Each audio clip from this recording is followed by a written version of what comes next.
और मधुर नाम में आप सबको जय मसीह। आज जब हम क्रिसमस के सेकेंड एडवेंट में एंटर हो चुके हैं, आज हम एक बहुत ही स्पेशल डे सेलिब्रेट कर रहे हैं और वो है यूथ संडे।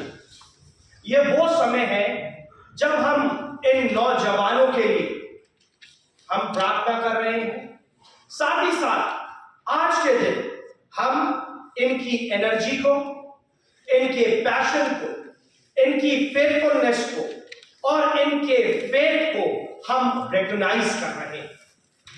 ये यूथ संडे सिर्फ एक ऐसा समय नहीं है कि हमारी यूथ यहाँ पे आए और अपने परफॉर्मेंसेस दे या गाना गाए और चले जाए, परंतु ये एक ऐसा समय है जो कि हमको बताता है कि ये जो यूथ है हमारी, ये जो हमारे नौजवान हैं, ये ना सिर्फ आने वाले फ्यूचर के चर्चेस हैं, परंतु आज इस समय वर्तमान के भी ये बहुत ही एक इंपॉर्टेंट पार्ट है।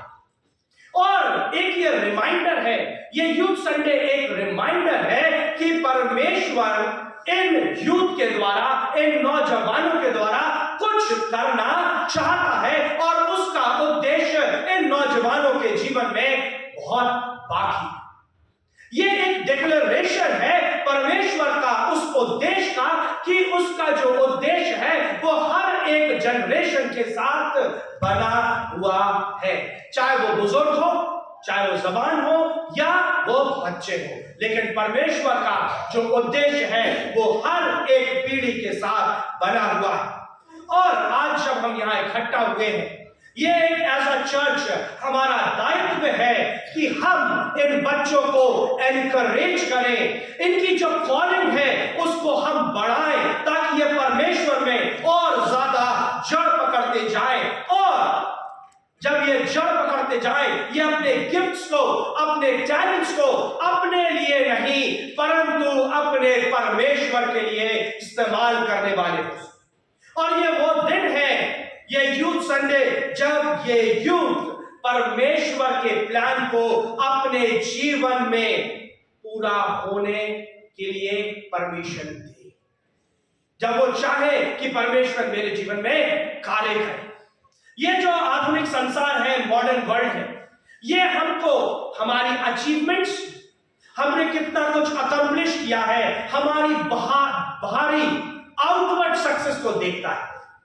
और हम जब यहां बैठे हुए हैं और यूथ के लिए इस पूरे संसार में इतने ज्यादा डिस्ट्रैक्शंस हैं, अभी यहां बैठे बैठे आपके मोबाइल में मैसेजेस आ रहे होंगे, रील्स आ रही होगी, आप वीडियो फॉरवर्ड भी कर रहे होंगे, यहां से बाहर जाने के बाद भी आपके लिए इतने सारे डिस्ट्रैक्शंस हैं और उसी डिस्ट्रैक्शंस में आपके लिए बहुत ही ज्यादा आसान है कि आप उस आइडिया में, ध्यान से सुनिएगा, खासकर नौजवान, आप उस आइडिया में खो जाए कि जहां पे आप ये सोचने लगे कि मैं what I do is important, कि मैं क्या कर रहा हूं और मेरी वर्क डिपेंड करती है दैट व्हाट वी डू, मेरी वर्क डिपेंड करती है व्हाट वी डू, या क्या मैं कर रहा हूं।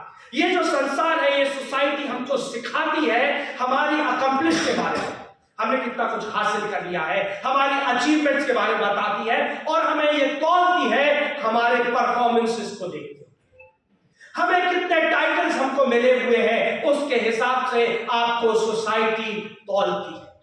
लेकिन यहां पे एक बहुत बड़ा सच है और वो है कि परमेश्वर ने इन नौजवानों के लिए बहुत कुछ अच्छा रखा हुआ है। और परमेश्वर का वचन हमको यह बताता है कि that your value lies in who you are, आप कौन है उसमें आपकी वैल्यू है, आपकी वैल्यू उसमें नहीं कि आप क्या कर रहे हैं। Who you are, your identity in Christ, आपकी आइडेंटिटी आपके परमेश्वर में क्या है उससे आपकी वैल्यू है। रिमेंबर, याद रखिए, परमेश्वर को आपकी अचीवमेंट से, आपकी अकम्प्लिशमेंट से और आपकी बाहरी दिखावट से कोई फर्क नहीं पड़ता, परंतु परमेश्वर को आपके चरित्र से, आपके आपके हृदय से और आपके परमेश्वर के साथ कैसे संबंध है, उससे फर्क पड़ता है। God looks at your heart. आज जब हम यूथ संडे मना रहे हैं, बहुत ही सिंपल शब्दों में आज बात करेंगे, लेकिन हो सकता है कुछ चीजें आपको पिंच भी करें यूथ, लेकिन जरूरी है कि इस जगह से उसको बोलना, ताकि आप अपने जीवन में उस परमेश्वर को पहला स्थान देने वाले हो सके। 3 चीजों के बारे में हम बात करेंगे। पहली चीज, गॉड एंड यूथ। दूसरी चीज, चर्च रिस्पॉन्सिबिलिटी टुवर्ड्स यू। तीसरी चीज, यूथ्स रिस्पॉन्सिबिलिटी टुवर्ड्स चर्च। पहली चीज, परमेश्वर और नौजवान। God looks at your heart. Dear youth, परमेश्वर आपके हृदयों को देखता है, जैसा कि पहला सैमुएल 16 और 7 में लिखा हुआ है। उसको कोई भी पढ़ लेगा, बाद में मैं यहां से बता दूंगा। पहला सैमुएल 16 और 7 में बताया है, परमेश्वर ने उस सच के बारे में बताया है कि परमेश्वर का पर्सपेक्टिव कैसा है। जब सैमुएल को इस्राएल के राजा को अनॉइंट करने के लिए भेजा गया था, तो सैमुएल ने एक अपना पर्सपेक्टिव बना लिया कि जो राजा होगा वो उसके बाहरी अपीयरेंसेस को देख के, उसकी लीडरशिप को देख के उसने सोचा था कि इसको राजा होगा। लेकिन परमेश्वर का जो पर्सपेक्टिव था वो कंप्लीटली डिफरेंट था। उसने दाऊद को, डेविड को चूज किया, जो कि सबसे लीस्ट लाइकली था। क्यों? Because of his heart. उसके हृदय को देख के उसने उसको चूज किया। डियर यूथ, आपकी वैल्यू को परमेश्वर आपकी सत्य निष्ठा को देखकर, आपकी विनम्रता को देखकर, आपकी वास्तविकता को देखकर वो वैल्यू करता है। आपकी कंप्लीशमेंट और आपकी अचीवमेंट के लिए परमेश्वर उसको सेकेंडरी फॉर्म में रखता है। इस चीज को याद रखें कि how authentic you are in the church. एक एग्जाम्पल लेते हैं, एक पेड़ जिस पे बहुत सारे फल लगे हुए हैं। उस पेड़ की जो वैल्यू है, क्या हम उस पेड़ की ग्रोथ को देख के करेंगे कि वो पेड़ कितना बड़ा है, कितना लंबा पेड़ है, या उसमें कितनी हरी भरी पत्तियां लगी हुई है, या फिर हम उस पेड़ के अंदर उस फ्रूट्स की क्वालिटी को देखकर उस पेड़ की वैल्यू का आंकलन करेंगे। सिमिलरली यू, आपके अंदर कौन से फल लगे हुए हैं, दैट डिटरमाइंस योर वैल्यू। और यहां पर लिखा हुआ है गलेशियंस 5:22 और 23। मैं चाहूंगा कि यूथ जरूर से इसको खोल ले। गलातियों 5:22 में इस प्रकार लिखा हुआ है, पर आत्मा का फल प्रेम, आनंद, मेल, धीरज, कृपा, भलाई, विश्वास, नम्रता और संयम। These are the values that should be insisted in your heart. आज आपके सामने या बैठे सभी नौजवानों के सामने एक बहुत बड़ा प्रश्न है कि what is the state of your heart? आपकी हार्ट की कंडीशन कैसी है? क्या आज आप ज्यादा फोकस है बाहरी दिखावट के लिए? क्या आप ज्यादा फोकस है कि कौन मेरे बारे में क्या सोचता है, या आप परमेश्वर को प्लीज करने में ज्यादा ध्यान देते हैं? एक पॉलिश्ड एप्पल बाहर से बहुत सुंदर दिखता है, परंतु अगर वो अंदर सड़ा हुआ है, it is not fit to eat. Similarly हमारा हार्ट कैसा है, इट मैटर्स टू गॉड। और बाहरी धार्मिकता को वो नहीं देखता। What matters is your pure heart to the God. God looks at your heart. दूसरी चीज, God's purpose for the youth. परमेश्वर की क्या योजना है आपके जीवन में? ये यूथ स्टेज जो है, ये कोई वेटिंग पीरियड नहीं है। ये वेटिंग पीरियड नहीं है कि हम टीन एज से निकल गए हैं और हम अब अडल्टहुड में जाना है हमें, तो ये वेटिंग पीरियड नहीं है, परंतु ये वही समय है जब गॉड आपको अपने कार्य के लिए इस्तेमाल करता है। और बाइबल अनेक जगह बताती है जवानों को यूज किया टू स्पार्क अ रिवाइवल। चाहे वो डेविड हो, यर्माया हो, इवन मैरी। आपका उद्देश्य, परमेश्वर का उद्देश्य आपके जीवन में, आपकी यूथ अवस्था में पूरा होगा। हम देखते हैं कि जब यर्माया ने बोला कि मैं तो सिर्फ एक लड़का ही हूं, अभी टेक्स्ट पढ़ा गया यर्माया, तब परमेश्वर उससे कहता है डू नॉट से आई एम टू यंग। मत कहे कि मैं लड़का हूं। आपकी एज कोई लिमिटेशन नहीं है। डेविड को किंग तब बना दिया गया जब वो एक शेपर्ड ही था। तिमोथी एक अर्ली चर्चेस का एक बहुत बड़ा यंग लीडर बना। Dear youth, don't wait till you get older. आज आपके पास समय है कि आप वो समय परमेश्वर की स्तुति, महिमा और उसके कार्य को आगे बढ़ाने का कार्य करने वाले हो सके। और परमेश्वर आपके साथ, क्योंकि जो एक सर्वे हुआ था 2000, बहुत पहले हुआ था, 2004 में क्रिश्चियन सर्वे था, और उसमें बताया गया था कि मैक्सिमम क्रिश्चियंस जो अपना जीवन परमेश्वर को देते हैं, that is in their youth. वो अपनी जवानी के दिनों में वो अपना जीवन परमेश्वर को देते हैं। तीसरी चीज, what you do shapes who you are. आप क्या कर रहे हैं बताता है कि आप कौन हैं। यूहन्ना 15 और 5 में लिखा हुआ है, मैं दाखलता हूं, तुम डालियां हो। जो मुझ में बना रहता है और मैं उसमें, वो बहुत फल लाता है, क्योंकि मुझसे अलग होकर तुम कुछ नहीं कर सकते। आपके जो एक्शन है वो डिटरमाइन करता है कि आपका हृदय कैसा है। आपका एक्शन डिटरमाइन करता है कि आपकी संगति, आपका रिलेशन आपके खुदा बाप के साथ कैसा है, और आपकी आइडेंटिटी परमेश्वर की नजरों में कैसी है। और अगर आपका संबंध परमेश्वर के साथ बहुत गहरा है तो वो आपके नेचर में साफ झलकता है। वो परमेश्वर के फ्रूट्स ऑफ द स्पिरिट वो आपके जीवन से झलकते हैं। The fruits of the Spirit are seen from your character.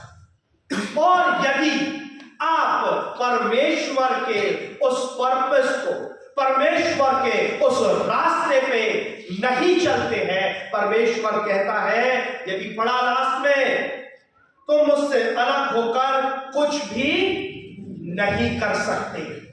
If you think you can, you cannot. अपनी समझ का सहारा लेकर आप कुछ भी नहीं कर सकते। आपके जितने भी प्रयास हैं वो सब अनफुलफिल्ड रह जाएंगे। आपके जितने प्रयास हैं उनका रिजल्ट नहीं मिलेगा। चौथी चीज, surrendering to God's will gives you hope. जब आप अपने आप को परमेश्वर को सरेंडर कर देते हैं, तब आपके जीवन में एक नई आशा आती है। नीति वचन 3, 5 और 6 में बताता है, तू अपनी समझ का सहारा न लेना, वरन संपूर्ण मन से यहोवा पर विश्वास रखना, उसी को स्मरण करके सब काम करना, तब वे तेरे लिए सीधा मार्ग निकाले। वेरी सिंपल, हमने बचपन से इसको पढ़ा हुआ है। डियर यूथ, परमेश्वर ने आपसे प्रॉमिस किया है कि वो आपके हर एक स्टेप में वो आपके साथ खड़ा रहेगा। आपको अपने भविष्य की चिंता करने की जरूरत नहीं है। बस आपको अपना भविष्य परमेश्वर के हाथ में सौंपना है। Give your future to God and live day by day in Christ. जब आप कंप्लीटली सरेंडर कर देंगे, आपके जीवन में एक नई आशा आ जाएगी। नीति वचन 16 और 9 कहता है, मनुष्य मन में अपना मार्ग पर विचार करता है। ये जो नौजवान है ये अपने मन में अलग अलग विचार लेके आते हैं, अपना मार्ग खुद तय करते हैं, परंतु यहोवा ही उसके पैरों को स्थिर करता है। यहोवा ही है वो जो आपके कार्य को पूरा करता है। आपकी भाषा में अगर मैं बताऊं, जवानों की भाषा में और मॉडर्न में, ये जो वर्ड है वो आपके जीवन का जीपीएस सिस्टम है। This is your GPS. ये वो रोड मैप है जिसके द्वारा आप अपने परमेश्वर के बताए हुए रास्ते पर चलते हैं। ये वही जीपीएस है जो आपको आपके परमेश्वर की नजदीकी पे लेके आता है। और अगर आप गूगल मैप का इस्तेमाल करते हैं और कभी भटक जाते, उसका नहीं करें, तो आप क्या हो जाते हैं? भटक जाते हैं और बहुत परेशान होते हैं। अगर आप इस रोड मैप का इस्तेमाल नहीं करेंगे, यू विल रोम वॉन्डरसली। आप बिना एमलेसली क्या करेंगे? रोम करते रहेंगे, घूमते घूमते थक जाएंगे और थकने के बाद आप गिर जाएंगे और उस समय आपको उठाने वाला कोई नहीं होगा। So follow your GPS. और मेरी प्रार्थना है यहां बैठे हर एक नौजवान के लिए कि स्टार्ट डूइंग गॉड्स विल। परमेश्वर की इच्छा को अपने जीवन में पूरा करने लगिए। अपनी आइडेंटिटी परमेश्वर में सिक्योर कर लीजिए और उस झूठ को रिजेक्ट कर लीजिए कि आपकी आइडेंटिटी परमेश्वर में इसलिए है कि मैं क्या कर रहा हूं। आपकी आइडेंटिटी उसमें है that what you are, not what you do. ये चार चीजें, गॉड एंड यू। अब सबसे इंपॉर्टेंट बात आती है, that is the church responsibility towards the youth. As a church हमारी क्या रिस्पॉन्सिबिलिटी है इन नौजवानों के लिए? ये जो हमारे नौजवान हैं, ये अपनी लाइफ में बहुत सारे अनप्रिडिक्टेड चैलेंजेस को फेस करते हैं। वो चाहे सोसाइटी का प्रेशर क्यों ना हो, वो मॉरल वैल्यूज क्यों ना हो, और स्पिरिचुअल डिस्ट्रैक्शंस क्यों ना हो, जब वो इस संसार में स्पिरिचुअली बहुत ज्यादा वीक क्यों ना हो, ये बैठे यहां हर एक चर्च मेंबर की ड्यूटी है to invest in their faith. As a church हमारी ये ड्यूटी है कि हम इस यूथ में इन्वेस्ट करें और हम परमेश्वर के उस विजडम को, परमेश्वर के उस रास्ते को, परमेश्वर के उस सच को इनके सामने रखें ताकि ये अपना रिलेशन परमेश्वर के साथ बनाने वाले हो सके। पहली चीज, what is the responsibility of the church? The responsibility of the church is to teach and train them. उनको ट्रेन करना और उनको टीच करना। नीति वचन 22 और 6 कहता है, लड़कों को शिक्षा उसी मार्ग की दे जिसमें उसको चलना चाहिए और वो बुढ़ापे में भी उससे ना हटेगा। This is the responsibility of the church to teach them biblical truth। उस सच के बारे में इनको रूबरू कराए कि परमेश्वर ही, सिर्फ परमेश्वर ही है जो आपका फ्यूचर बचा सकता है। वही परमेश्वर है जो आपको शैतान के उस कीड से निकाल सकता है, और परमेश्वर ही है जो आपकी बंदिश को तोड़ सकता है। हमें उनको उस सच से रूबरू कराना है। साथ ही साथ हमें उनको एक स्ट्रॉन्ग फाउंडेशन देनी है ताकि वो चर्च के एक स्ट्रॉन्ग पिलर बनने वाले हो सके। एक टेक्स्ट हमने बहुत बार पढ़ा होगा, जब यीशु मसीह बैठा था और लोग बच्चों को लेके यीशु मसीह के पास आ रहे थे। सबने पढ़ा है वो टेक्स्ट और सबने उस पर ध्यान दिया है, शायद दिया होगा, कि वहां पे लिखा हुआ है that people were bringing children to the Jesus. वहां पीपल का वर्ड है, वहां पेरेंट्स क्यों नहीं लिखा हुआ है? सबने नोटिस किया है इस चीज को? वहां पे पेरेंट्स नहीं लिखा है।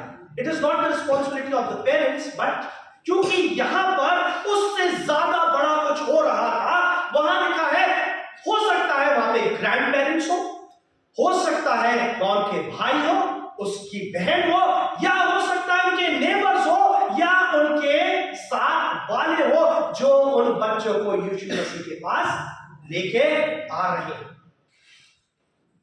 आज बहुत से हम में से ऐसे हैं जो सिर्फ बैठे रहते हैं और बात करते हैं कि आज ये नौजवानों को क्या हो गया है, ये क्या कर रहे हैं। हमारे समय में तो ऐसा नहीं होता था। आज ये नौजवान कहां जा रहे हैं, ये कैसे बढ़ रहे हैं। बट हम कोई पॉजिटिव स्टेप नहीं लेते इनके जीवन में, इनके विश्वास को बढ़ाने के लिए। We never do anything positive to get involved with them. हम उनके साथ इन्वॉल्व नहीं होना चाहते। As a church, हमारी ये बुलावट है इन यूथ के लिए कि हम परमेश्वर के सत्य को इनके सामने रखें। और अगर यूथ अपना एक पवित्र, एक सच्चा रिश्ता परमेश्वर के साथ बनाने में फेल होता है, we are held accountable. ये हमारी भी रिस्पॉन्सिबिलिटी बनती है। एक पेड़ जो कि एक अच्छी भूमि में लगाया जाता है, उसको पानी दिया जाता है, उसका ध्यान रखा जाता है, तभी वो एक बहुत बड़ा पेड़ बनता है। ये जो चर्च की टीचिंग्स है, this is the water for this youth. ये चर्च की जो टीचिंग्स है, जो आपकी टीचिंग्स है, इन नौजवानों के लिए वो पानी का कार्य करती है ताकि ये बढ़ सके और परमेश्वर के एक चेले बनने वाले हो सके। दूसरी चीज, the responsibility to set a good godly example. ये चर्च की रिस्पॉन्सिबिलिटी है। ये यूथ, बड़े ध्यान से सुनिएगा, ये नौजवान जो चर्च में आते हैं, they are noticing you, they are noticing you, they are noticing me. उनकी नजर आपके ऊपर और मेरे ऊपर निरंतर लगी हुई है। वो हर एक छोटी छोटी चीजों को नोट कर रहे हैं। वो नोट कर रहे हैं कि how you are handling the responsibility of the church. आप चर्च की रिस्पॉन्सिबिलिटी को कैसे हैंडल कर रहे हैं, आप कैसे चर्च में एक्ट कर रहे हैं, और how you are doing your God's work. They are having a keen eyes on you. इसलिए एज अ चर्च हमारी रिस्पॉन्सिबिलिटी बनती है कि हम एक सिंसियर कमिटमेंट दिखाएं परमेश्वर के इस भवन के लिए, एक सिंसियर कमिटमेंट दिखाएं प्रेयर के थ्रू, वर्शिप के थ्रू, सर्विस के थ्रू, ताकि ये हमें देखकर इंस्पायर होने वाले हो सके और इनका विश्वास परमेश्वर में और बढ़ने वाला हो सके। बहुत ही सिंपल लेकिन बहुत ही पावरफुल बात है। जब एक बच्चा चलता है, चलना सीखता है या बड़ा होता है, वो अपनी आपको या बड़े लोगों को, अपने मम्मी पापा को वो देखता है कि कैसे वो कर रहे हैं। सिमिलरली ये जो नौजवान चर्च में आ रहे हैं, they are looking for examples कि कैसे वो अपना एक क्राइस्ट सेंटर्ड लाइफ बिताने वाले हो सकते हैं। और अगर वो एग्जाम्पल, वो गॉडली एग्जाम्पल वो चर्चेस में नहीं पाते हैं, they start looking for alternatives.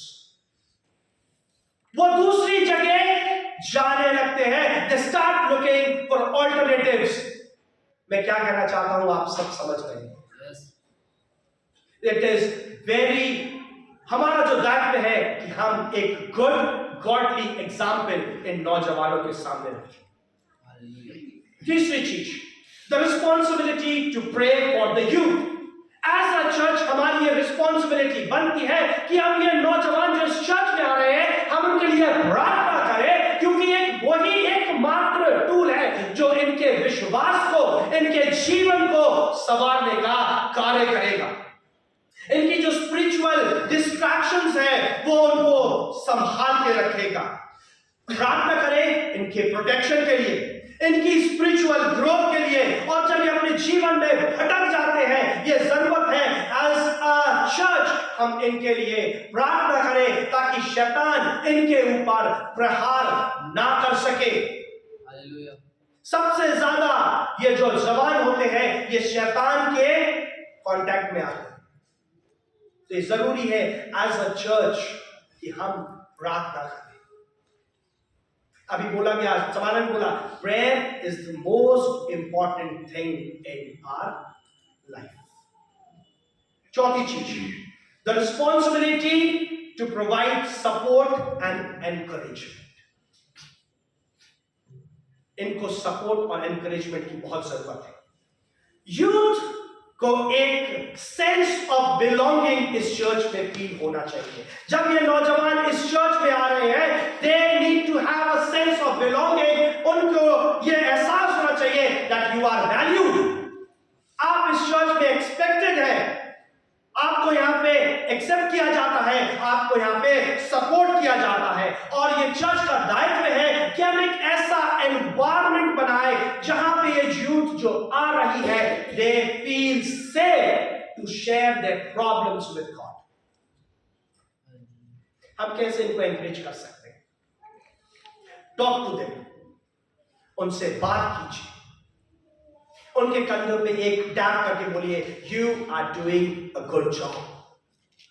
और आप एक बहुत ही परफेक्ट इंपैक्ट हमारे जीवन में डाल रहे हैं। और सबसे महत्वपूर्ण, अप्रिशिएट देयर वर्क। जो वो कार्य कर रहे हैं परमेश्वर के लिए, उनके कार्य को अप्रिशिएट करें। यू नो, जो कोयला होता है वो सबसे ब्राइटेस्ट तब बर्न करता है जब वो ढेर सारा। The youth similarly, ये जो हमारी यूथ है वो तभी थ्राइव करेगी, तभी बढ़ेगी जब वो एक सपोर्टिंग और एक लविंग चर्च में। So it is the responsibility of the church to take care of them, to pray for them, to encourage them, and to love them, and to set a godly example. My youth is very happy. Youth बहुत खुश है कि भैया ने बोल दिया कि church की रिस्पॉन्सिबिलिटी क्या है यूथ के प्रति। Now comes the main part, ये कब पूरी होगी? And the responsibility of the youth towards the church. आपका क्या दायित्व है आपके इस चर्च के लिए? डियर चर्च, हम अपने घरों में एज अ पर्सनली हम अपने घर में इन्वेस्ट करते हैं, हम अपने क्लोथ्स में इन्वेस्ट करते हैं, हम अपने सेविंग्स में इन्वेस्ट कर रहे हैं। But as a church it is very important to invest in the youth. क्यों? क्योंकि जब हम इन जवानों में इन्वेस्ट कर रहे हैं, we are investing in the kingdom of God. हम परमेश्वर के उस राज्य में इन्वेस्ट कर रहे हैं। हम बात करते हैं अब youth responsibility towards the church. Now it is very important for the youth to set an example in the church. आपके लिए भी बहुत जरूरी है कि आप चर्च में एक अच्छा एग्जाम्पल सेट करें। पहला तिमोथी 4:12 में लिखा हुआ है, कोई तेरी जवानी को तुच्छ ना समझने पाए, पर वचन और चाल चलन और प्रेम और विश्वास और पवित्रता में विश्वासियों के लिए आदर्श बन जाए। It is your responsibility to set a good example in the church. ये जो youth है, dear youth, you have the power to inspire others. आपके पास वो सामर्थ्य है कि आप दूसरों को इंस्पायर कर सकते हैं। कैसे हम एक अच्छे एग्जाम्पल बन सकते हैं? या आप अपने से पूछिए। पहली चीज है the way you speak. The way you speak and what you speak. आप कैसे बोलते हैं और आप क्या बोल रहे हैं। Speak words that build up each other. वो बात बोलिए जो एक दूसरे को परमेश्वर में उठाने का कार्य करते हैं। Avoid negativity and gossip. ये जवान सबसे ज्यादा गॉसिप और नेगेटिविटी में सबसे ज्यादा डूब जाते हैं। Speak what God wants you to speak. दूसरी चीज, बाय योर कंडक्ट, आपका बिहेवियर। परमेश्वर, live a life of integrity. और अपने हर डिसीजन में परमेश्वर को ऑनर कीजिए। जब आप हर डिसीजन में परमेश्वर को ऑनर करेंगे, आपके जीवन में एक अलग आशा दिखेगी, आपके जीवन में एक अलग झलक दिखेगी जो एक आपको एक परफेक्ट एग्जाम्पल बनाएगी। तीसरा वो है फेथ, आपका विश्वास। Be bold in sharing your faith. बहुत दृढ़ रहिए अपना विश्वास दूसरों के साथ बांटने में। Be pure in your heart. अपने दिल में प्योर रहिए। ध्यान से सुनिएगा। Guard your mouth, guard your mind and guide your नौजवान, guard your heart, guard your mind, and guide your tongue, and stay committed to God. पहली चीज थी, set an example for the church. दूसरी चीज, youth as servants in the church. Follow the example of God. क्या वो सेवा करवाने आया था या सेवा करने आया था? करने आया था. You be the servants in the church. Dear youth, the church needs your time, आपकी एनर्जी, आपकी फेथफुलनेस, आपकी विलिंगनेस अपने परमेश्वर के लिए अलग अलग क्षेत्रों में, चाहे वो वर्शिप हो, चाहे वो चर्च को लीड करना हो, चाहे चर्च के अनेक कार्य हो, हर जगह आपकी जरूरत है.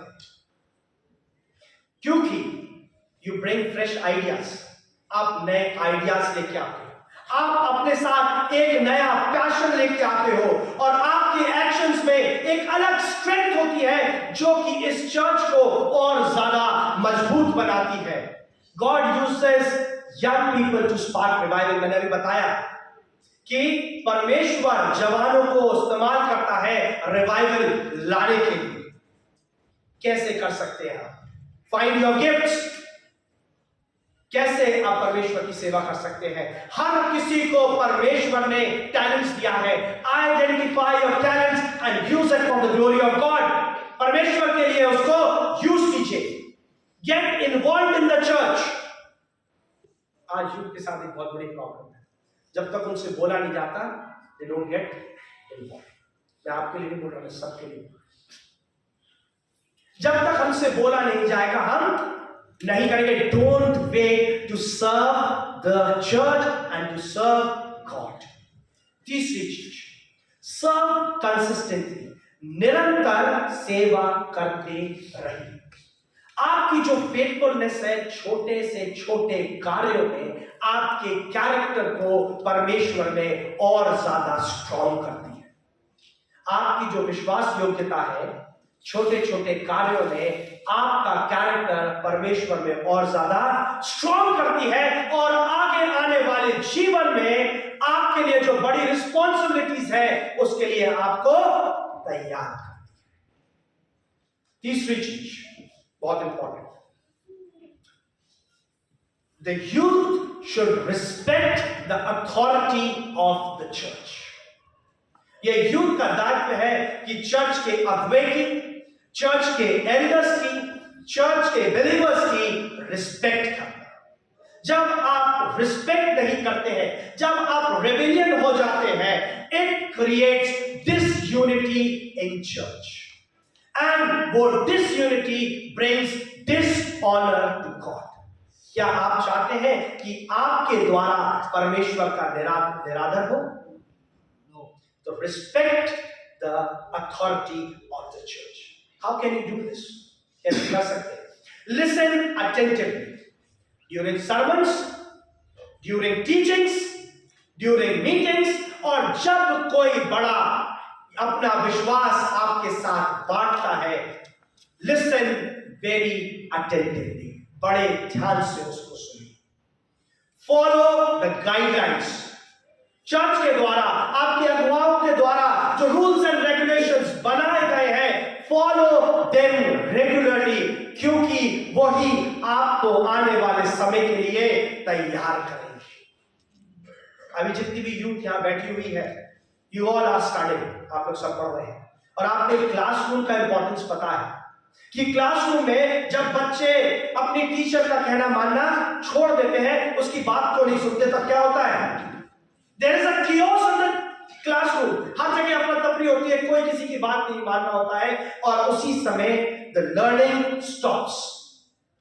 जो आप सीखना चाहते हैं वो रुक जाता है. Similarly, अगर आप चाहते हैं कि आप निरंतर परमेश्वर की बातों को सीखने वाले हो सके, तो जरूरी है कि आप क्या करें? अपने एल्डर्स की रिस्पेक्ट करें. चौथी और आखिरी चीज, एम्ब्रेस अकाउंटेबिलिटी एंड ग्रोथ. आप अकाउंटेबल हैं हर चीज के लिए. Youth should be willing to receive correction. आपको हमेशा समझाई जा रही है, करेक्शन करा जा रहा है, आपको गाइड किया जा रहा है आपके एल्डर्स के द्वारा या बिलीवर्स के द्वारा, तो उस समय you have to be open to feedback. जो आपके लिए वो बता रहे हैं उसके लिए आपको क्या करना है, अपने आप को ओपन करना है, एंड तब जाके आप परमेश्वर के उस गहरे प्रेम के बारे में समझने वाले हो सकते। जो पेड़ होता है उसको बार बार काटा और छाटा जाता ताकि वो बढ़ने वाला हो सके। जब आपको एल्डर्स, आपके अगुवे आपको कुछ चीज बताते हैं, वो अपने लिए नहीं परंतु that is for your benefit. ये जो चर्च है एक बहुत ही स्पिरिचुअल प्लेस है। ये प्लेस है टू वर्शिप, ये प्लेस है टू सर्व, और ये वो प्लेस है जहां हम परमेश्वर में ग्रो करते हैं।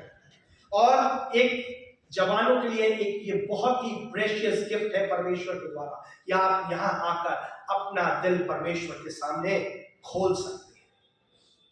अभी आपके सामने ढेर सारी स्पिरिचुअल ऑब्जेक्टिव्स पढ़े गए, जो कि पढ़ा गया